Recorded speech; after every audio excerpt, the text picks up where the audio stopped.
نبی علیہ الصلاۃ والسلام نے عقبہ ابن عامر رضی اللہ تعالی عنہ کا ہاتھ پکڑ کر چوتھی نصیحت یہ فرمائی کہ بستر پر جانے سے پہلے سورہ اخلاص، قل اعوذ برب الفلق اور قل اعوذ برب الناس ضرور پڑھ لیا کرو۔ نیز آپ نے یہ بھی ارشاد فرمایا کہ یہ تینوں صورتیں تورات، زبور، انجیل اور قرآن مجید کی چاروں آسمانی کتابوں میں نازل ہوئی ہیں۔ ان صورتوں کے پڑھنے کے بہت سارے فوائد اور خوبیاں ہیں۔ حضرت عائشہ رضی اللہ تعالیٰ عنہ فرماتی ہیں کہ آپ علیہ الصلاۃ والسلام کا ہمیشہ یہی معمول رہا کہ جب بھی آپ سونے کے لیے بستر پر تشریف لے جاتے تو آپ سورہ قل هو اللہ احد، قل اعوذ برب الفلق، قل اعوذ برب الناس کو پڑھ کر اپنے دونوں ہاتھوں پر پھونک مارتے اور پھر دونوں ہاتھوں کو چہرے، سر اور پورے بدن میں جہاں تک پہنچ سکتے تھے وہاں تک پھیر لیتے تھے۔ یہ عمل آپ 3 مرتبہ کرتے تھے، اس کے بعد سو جاتے تھے۔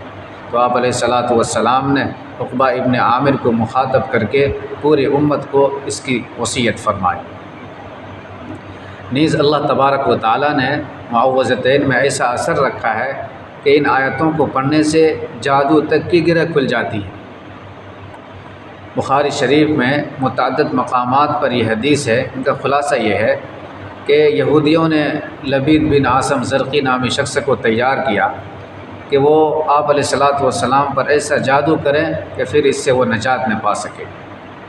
چنانچہ اس نے کھجور کی شاخ میں بال کے ذریعے سے 11 گرہ لگا کر ایسے کنویں میں ڈال دیا کہ جہاں پر سانپ بچھو کے علاوہ کسی انسان کی آمد و رفت نہیں ہوتی تھی،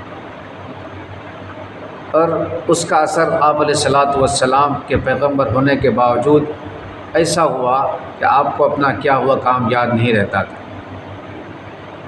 چنانچہ اللہ تبارک و تعالیٰ نے آپ کو اس خطرناک جادو سے نجات دلائی اور لبید ابن عاصم زرقی پکڑا گیا۔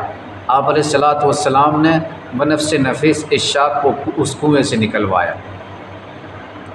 جب علیہ الصلاۃ والسلام معوذتین یعنی قل اعوذ برب الفلق اور قل اعوذ برب الناس لے کر تشریف لائے۔ ان دونوں صورتوں میں 11 آیتیں ہیں۔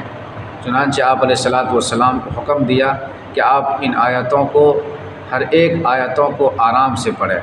چنانچہ آپ علیہ الصلاۃ والسلام ایک ایک آیت کو پڑھتے گئے اور ادھر گرہ کھلتی چلی گئی۔ اس طرح اللہ تبارک و تعالیٰ نے آپ صلی اللہ علیہ وسلم کو اس خطرناک جادو سے نجات عطا فرمائی۔ تو یہ معوذتین کی فضیلتیں ہیں۔ جو شخص بھی ان صورتوں کو پڑھ کر سوئے گا وہ آسیبی اثرات، جنات و شیاطین کے نقصان سے محفوظ رہے گا۔